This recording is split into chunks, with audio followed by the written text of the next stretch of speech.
is Decay, where we celebrate births and beginnings of everything important since the dawn of time. It is September 13th, and here are all the dates that really rate.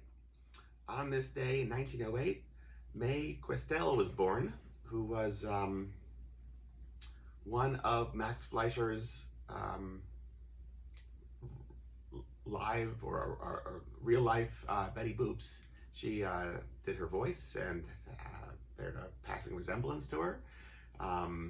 He actually employed a couple different ones, and it was really probably like a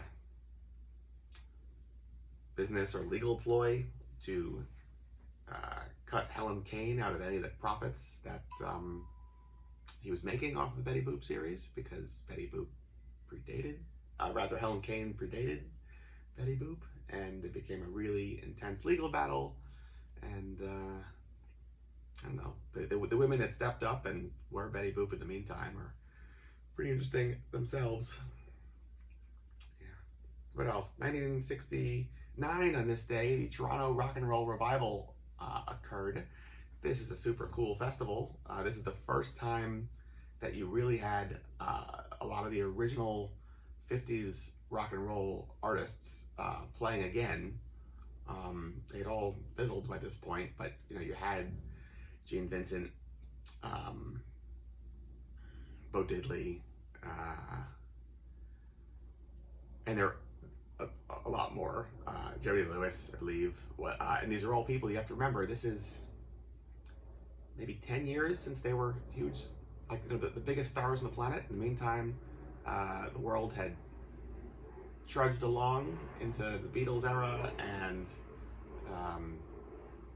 now we're well into the psychedelic era in '69, right? But these guys are, if they were performers when they were like 20, 25, they're still not old, but like absolutely, this is like oldies music, basically. Along on the bill was, I believe, MC5, right? Or no, that's London Rock and Roll Show, MC5, or maybe they're on this too. Either way, Screamin' Lord Sutch is on here, as is a relatively young Alice Cooper. Screamin' Lord Sutch has raised questions of if Alice Cooper saw his stage show, which was, a whole Hammer horror come to life, B-grade vampires and jumping out of coffins and all sorts of vaudeville-esque spectacle. How much of this was an inspiration for Alice Cooper as he transitioned into more of a horror rocker? Don't know, can't say. Lord Sutch would be certain of it, though. Yeah.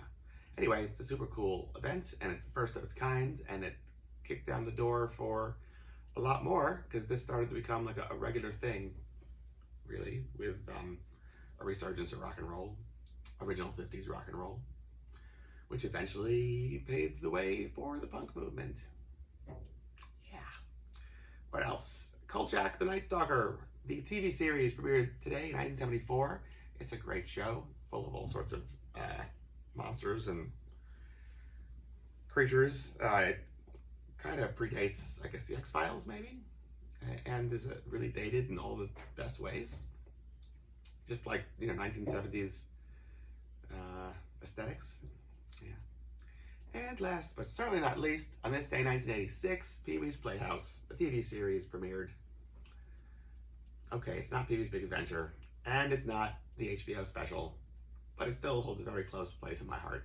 This would be what I probably first found him with, just the age I am and all.